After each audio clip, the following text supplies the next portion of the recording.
नमस्कार, स्वागत है आप लोगों का मेरे यूट्यूब चैनल पे। आप लोग प्लीज़ मेरे चैनल को लाइक कीजिए, शेयर कीजिए और सब्सक्राइब कीजिए। और इस वीडियो में मैं आपको दिखाने जा रही हूँ साहिब को, जो कि आए हुए हैं कस्बा से हमारे घर भाई दूज के अवसर पे। ये हमारे घर हर साल आते हैं क्योंकि मेरी माँ इन्हें अपनी भाई के रूप में हर साल अपने घर आमंत्रित करती है। तो यहाँ पे साहिब लोग आ गए हैं। ये है रंगोली जो कि मैंने बनाई है। उसके बाद मम्मी आरती की थाल रेडी कर रही है आरती करने के लिए साहिब जी लोगों का। और मेरा भाई छत पे उनका सारा सामान उनके कमरे में लेके गया, जो कि हम लोगों ने उनके लिए बहुत अच्छे से व्यवस्थित रूप से करके रखा है ऊपर।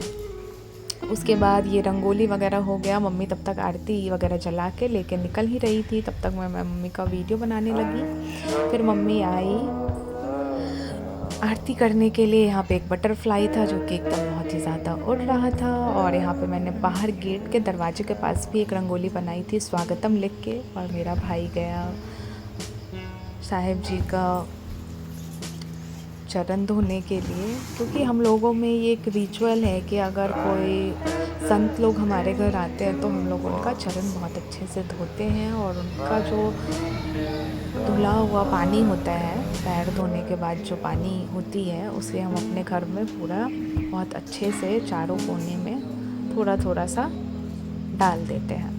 उसके बाद यहाँ मम्मी आरती कर रही बहुत अच्छे से, जो कि एक गीत भी है जो कि मुझे पूरी तरीके से याद नहीं है। जैसे कि आरती गुरुदेव की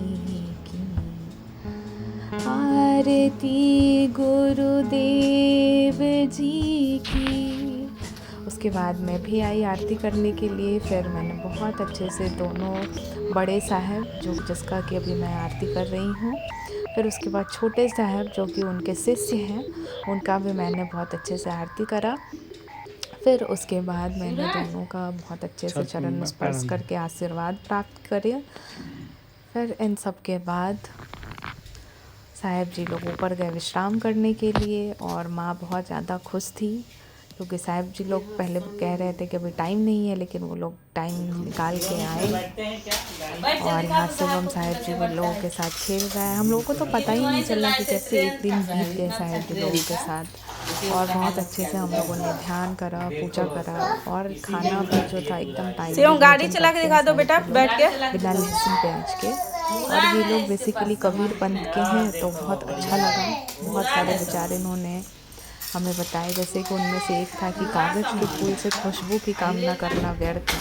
अगर आपको पता है कि किसी लोगों का स्वभाव कैसा है, तो आप ये कोशिश ना करें कि हम उसे बदल देंगे, क्योंकि आप किसी को कभी भी नहीं बदल सकते हो। तो बेहतर है कि आप उसमें अपनी ऊर्जा व्यर्थ ना करें। अगर आपको किसी का स्वभाव पता है तो उसे उसी हाल में छोड़ दें, क्योंकि वो एक परमेश्वर ही है जो बदल सकता है उसे, उसके अलावा कोई नहीं। अपना कर्म करते रहें और दूसरों की चिंता ना करें। फिर उसके बाद दूसरे दिन जिस दिन साहिब लोग जाने वाले थे, सुबह सुबह हम लोग साहिब जी लोगों का फिर से आरती वगैरह किए, सत्संग किए, ध्यान किए और बहुत सारा प्रवचन किए। लेकिन शिवम यहाँ पे देख ही रहे हो आप, एकदम बहुत अच्छे से आरती करा। उसके बाद साहिब लोग यहाँ जा रहे हैं।